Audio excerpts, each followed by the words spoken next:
Tenho aqui, até estava me lembrando que tinha recebido um e-mail de uma moça que havia me falado de uma situação muito interessante que tem tudo a ver com aquilo que a gente falava, de nós termos pessoas que nos ajudam a criar ou zelar pelo contexto da nossa salvação, né? Ela não quer ser identificada porque expõe um relacionamento que ela tem. Ela fala: Padre Fábio, estou sofrendo muito nos últimos tempos. Tenho uma amiga a quem tenho ajudado muito, tenho consciência de como já fui importante na vida dela, mas de uns tempos para cá, tenho sentido que ela está me fazendo muito mal. Tenho uma sensação, padre, de que ela me esgota diariamente. Ela não me permite ser livre e sempre me cobra, nunca está satisfeita com aquilo que lhe ofereço. Já tive a oportunidade de lhe escutar falar dos relacionamentos que fazem mal. Ainda não tive a oportunidade de ler o livro em que o senhor trata essa questão do relacionamento. E gostaria que o senhor me ajudasse a pensar: como é que eu posso ser presente na vida dela, uma vez que reconheço que ela precisa de mim e, ao mesmo tempo, manter a distância necessária para que as suas influências não sejam tão negativas sobre mim? Espero que o senhor me responda, pois assisto sempre o seu programa todas as quartas-feiras. Muito obrigado. Obrigado você, minha filha. Eu não vou dizer o seu nome e eu acho que até quando a gente não diz o nome da pessoa, muitas pessoas que estão assistindo podem colocar o nome, né? Porque é uma situação tão comum, né? Quem aqui não tem um problema de relacionamento de amizade? Quando você identifica que você está esgotado ou que está faltando fôlego, né? Primeiro que a gente precisa ter uma consciência, a gente precisa desmistificar essa coisa de que porque somos amigos, porque estamos vinculados por um sentimento fraterno, que a gente não tem o direito de tomar uma certa distância às vezes. Às vezes é natural, é saudável para nós esse respiro. Não é que a gente vai abandonar o outro, mas a gente vai estabelecer os limites. E eu vou pegar aqui um trecho do livro Quem Me Roubou de Mim, que é justamente quando eu trato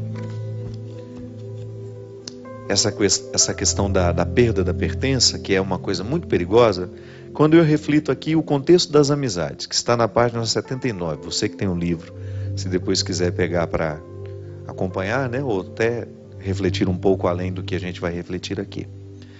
Eu começo esse capítulo com um versículo bíblico, que é João 15, 13. Ninguém tem maior amor do que este, de dar a alguém a vida pelos seus amigos. É verdade. O amor fraterno é uma expressão muito bonita dessa solidariedade humana que o amor só proporciona. Só o amor proporciona essa solidariedade mais profunda. E Jesus chegou a dizer isso, que não pode ter um amor maior do que aquele que lhe move dar a vida por alguém. É claro que nós não estamos falando aqui somente, como Maximiano Kolbe, né, fez por uma pessoa, né, de dar a vida física, de morrer por alguém, de verdade. Ele foi um mártir para poder salvar a vida de um outro homem, que ele nem conhecia, né? Foi só o amor pela humanidade, o amor por aquela pessoa, o amor cristão que ele tinha. Como muitas vezes nós vemos uma mãe pulando na frente de um leão para salvar o filho, ou quando nós vemos uma mãe sendo capaz de dar a vida para que o filho continue vivo. São situações extremas em que essa doação também é possível. Mas nós estamos falando de uma outra doação também. Não é só de dar a vida no sentido de morrer pelo outro, mas é no sentido de abrir mão dos nossos egoísmos, das nossas pretensões, para a gente poder conviver bem com o outro, por causa do amor que a gente sente. Mas isso é sempre um perigo, e aqui eu reflito sobre isso. Este versículo bíblico expressa o ponto alto de um amor maduro. Dar a vida pelo outro só é possível aos que já estão no pleno conhecimento de sua verdade. Por que eu escrevi isso? Porque no início do livro a gente diz que só pode se dar ao outro aquele que se tem. Pode parecer uma frase de efeito, mas não é. É uma realidade. Se eu não sou proprietário de tudo aquilo que na vida eu represento, né? Se eu não tomei posse de tudo aquilo que Deus me deu, como é que eu vou oferecer isso ao outro? Então, o primeiro passo da construção humana é quando eu recruto as minhas possibilidades e limites, e aí nós estamos dentro do conceito de pessoa cristão, que não é o conceito grego. Para os gregos, pessoa é a máscara que o outro usa. Então, se ele está com uma máscara alegre, a pessoa é a comédia, né? As máscaras do teatro grego estão intimamente ligadas ao conceito que eles têm de pessoa. Se a máscara é de tragédia, aquela pessoa está representando uma pessoa trágica, né? Ela é uma tragédia em cena ali, naquele momento do teatro. Não, o conceito cristão diz que pessoa é aquele que tem a disposição de si. Interessante isso, não é?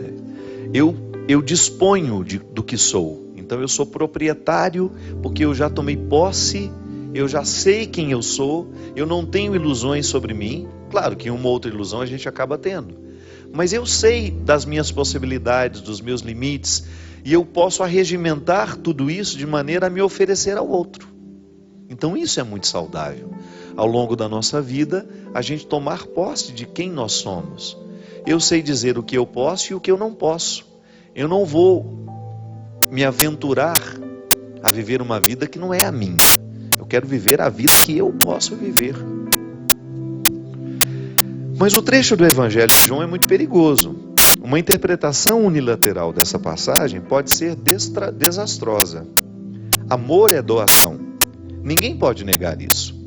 Jesus se referia a uma entrega gratuita, nascida livremente. No contexto de sua palavra, dar a vida é o mesmo que fazer uma renúncia pelo outro em detrimento de nós mesmos. É motivado por esse amor que renunciamos aos nossos interesses para favorecer ao outro. A gente sabe muito bem o que isso significa. Quantas vezes dentro da nossa casa nós precisamos abrir mão dos nossos gostos? Não é porque nós estamos obrigados a abrir mão.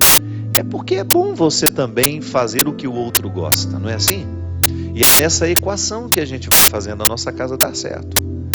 Um dia nós vamos fazer este prato porque ele é o favorito deste filho. Mas não é todo dia que nós vamos fazer o prato favorito só daquele filho. Nós vamos também tentar agradar os outros filhos. Hoje a programação vai ser para agradar fulano de tal.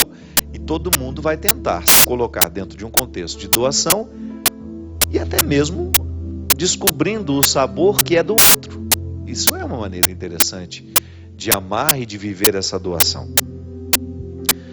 Mas como identificar que o gesto de renúncia não está nos privando de nós mesmos? Aí é o perigo.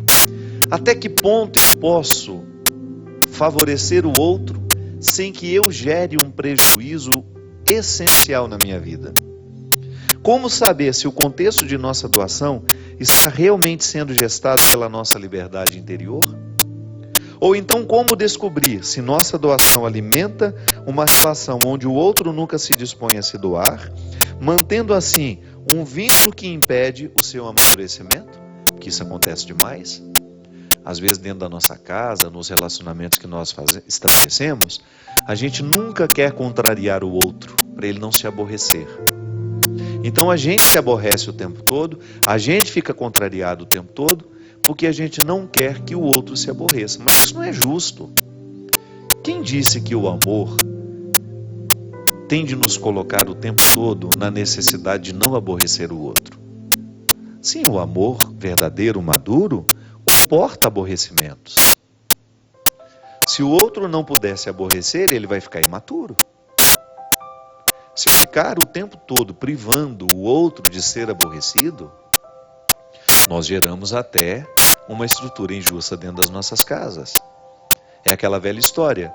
A mãe fica dizendo para o filho mais velho não contrariar o mais novo.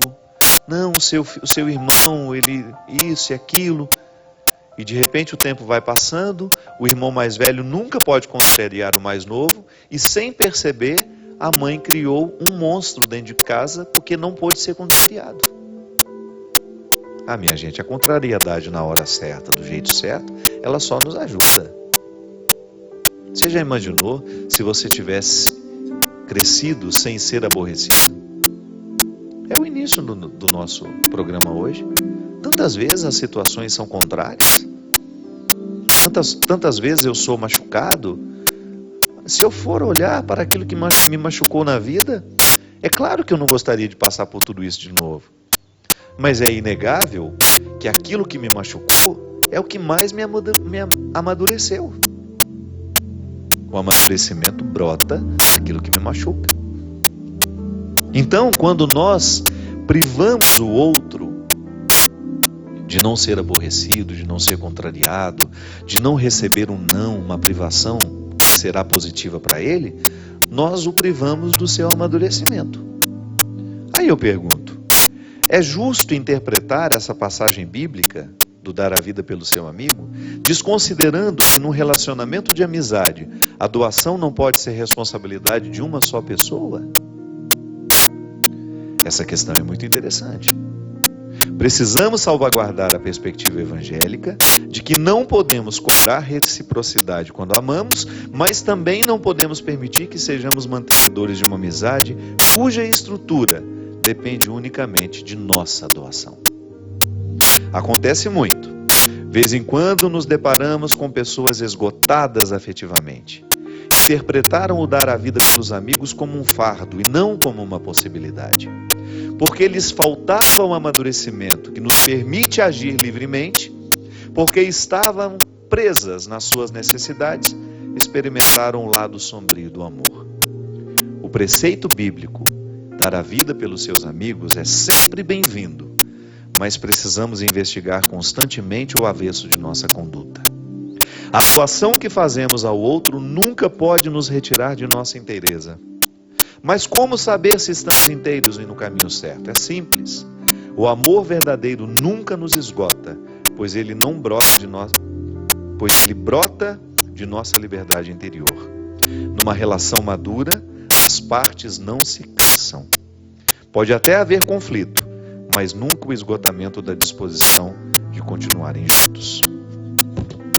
Portanto, minha filha, não é justo com você, não é justo com sua amiga, que você continue alimentando este relacionamento, ou de não sendo capaz de estabelecer os limites.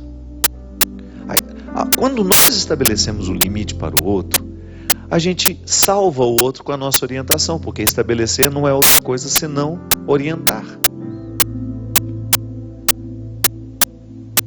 O Christian é casado e precisa o tempo todo estabelecer, não é, Christian? No seu relacionamento com a Camila, os sinalizadores do que pode e do que não pode, porque o fato de vocês serem casados não retira a sua liberdade interior. Você continua sendo um homem livre, apesar do vínculo de amor que você tem com a Camila. O dia que a Camila começar a exigir do Christian que ele abra mão dessa liberdade interior para obedecer tudo o que ela diz, ou para concordar com tudo o que ela diz, deixou de ser amor. Passou a ser um vínculo nocivo. É por isso que nós não podemos admitir a possibilidade de um amor que nos retire o direito de decidir. É até bonito quando a dois a gente decide as coisas. Quando a decisão é sempre partilhada. O casal faz isso. O casal que vive um amor maduro pode fazer isso. Mas você não pode abrir mão de ter o seu ponto de vista. Você não pode delegar tudo para ele. Você não pode delegar tudo para ela. Porque senão você perde a sua liberdade. E se você vai acostumando o seu parceiro a nunca ter uma opinião formada sobre um assunto, a nunca participar das decisões, o dia que você tentar dar a opinião sobre qualquer coisa, ele não vai admitir. Sabe por quê? Porque ele acostumou-se a decidir sozinho. Ele acostumou a ser o raptor, né? Ele se acostumou em ser o sequestrador. O livro fala disso. O sequestro da subjetividade é quando nós perdemos aquilo que de mais íntimo nós temos, lá onde mora a nossa liberdade interior. E nós ficamos numa espécie de cativeiro, o cativeiro dos afetos. Também isso acontece. Temos medo de quebrar a prisão porque temos medo de deixar de ser amados. Que bobagem, minha gente. Quem nos ama vai nos amar do jeito certo. Tem que amar do jeito certo, não tem que amar com posse. Portanto, o relacionamento de amizade, ele tem de ser o cultivo dessas liberdades. Se o meu amigo não favorece o meu cultivo da minha liberdade interior, ele não está me fazendo bem. Aí ele começa a fazer uma ação contrária do que Deus quer em mim. Isso não tem sentido. Se eu estou consciente de que Deus me quer um homem livre, eu não vou admitir que nenhuma amizade venha cercear essa liberdade. Não podemos admitir que os nossos relacionamentos de amizade façam um movimento contrário do que Deus faz em nós. Então, se Deus me move para tomar posse de quem eu sou, para conhecer os meus talentos, para conhecer as minhas possibilidades, para conhecer os meus limites e aprender a lidar com tudo isso, se Deus move o meu coração para cada vez mais eu ter consciência do lugar que eu devo ocupar nessa vida, do contexto de salvação que eu preciso construir para eu habitar este lugar e ali ser beneficiado, se eu não tomo, essa responsabilidade de começar a identificar o que está sendo contrário ao que Deus quer de mim e olhar nos olhos dessa pessoa e estabelecer esse limite, eu não estou sendo honesto comigo e eu não estou sendo honesto com o outro. O amor humano precisa ser um facilitador da ação de Deus em nós. Se eu sou amigo do Christian, a minha amizade tem que significar para ele isso. Eu quero que a minha presença na vida do Christian facilite o que Deus quer dele. Eu não posso impor ao Christian o que eu quero dele. Eu preciso estar em consonância com o que Deus pretende para a vida dele. É assim que nós somos amigos, é assim que nós deveríamos ser. É assim que nós deveríamos ser pai e mãe. É assim que nós deveríamos ser irmãos. É assim que nós deveríamos ser namorados, marido e mulher. Quando você olha para aquela pessoa que Deus colocou na sua vida e você se compromete em ser para ela o que Deus gostaria que você fosse, um facilitador do processo dele na vida dela. Quero ser um promotor da salvação de quem passar por mim. Esse é um projeto muito nobre. Eu não quero dificultar a salvação de Deus na vida das pessoas. Se eu moro numa comunidade de irmãos, aqui como na Canção Nova, a vida fraterna só tem sentido se nós facilitarmos a ação de Deus um nas vidas dos outros, um na vida do outro. A minha presença como irmão, eu morei muitos anos em vida comunitária, passei 70% da minha vida vivendo dentro de seminários e vida religiosa, eu sei o que significa isso. Se a gente não está comprometido com o crescimento do outro, a gente vira um diabo na vida dele. Nós somos cruéis, volto a dizer. A gente dificulta a construção do contexto salvífico. E eu não posso fazer isso. Eu tenho que estabelecer na vida do outro, o tempo todo ajudar a estabelecer o contexto salvífico. Esse é meu papel. Esse é o seu papel. E ao mesmo tempo é também o meu papel identificar quais são as pessoas que estão sendo um empecilho para a construção deste contexto salvífico. Não se trata de jogá-las fora, minha gente. Se trata de estabelecer os limites do tanto que elas influenciam você. Aí você olha para as situações. Às vezes você vai com muita sinceridade e você identifica a verdade. Eu estou frequentando alguns lugares que não estão favorecendo o contexto da minha salvação. Estão sendo nocivos. Estão sendo prejudiciais. Aí eu lhe pergunto, é justo você continuar? É justo você vir mentir para você? Não identificar o perigo?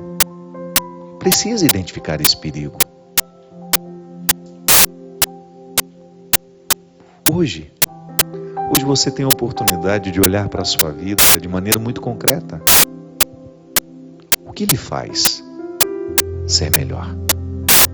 Quem são as pessoas que estão contribuindo para a salvação de Deus na sua vida? Salvação histórica, viu?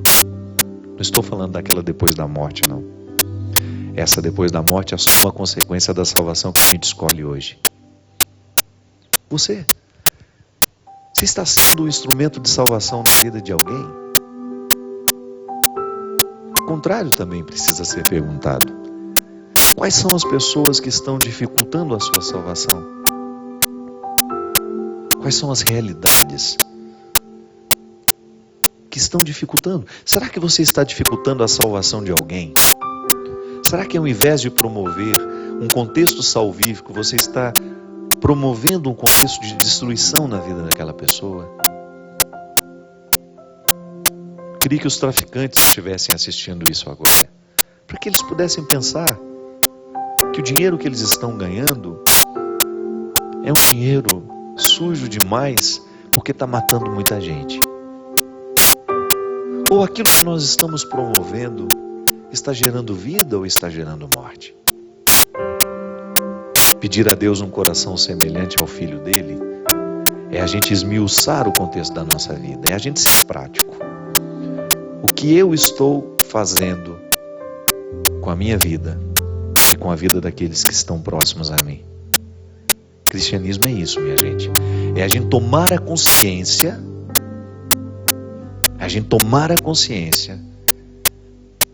de que as nossas atitudes, os nossos pensamentos, as nossas palavras, os nossos gestos, eles podem construir a salvação ou eles podem construir a perdição. Tudo é uma questão de escolha. O Êxodo nos fala disso. Diante de ti eu ponho a vida e a morte, mas tens que saber escolher. No fundo do meu coração eu desejo que você escolha a melhor parte.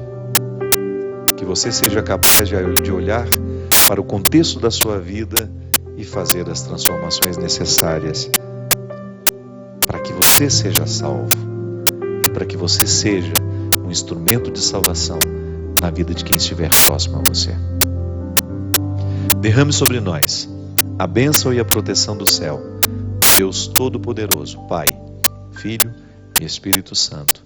Amém. Até a semana que vem, se Deus quiser.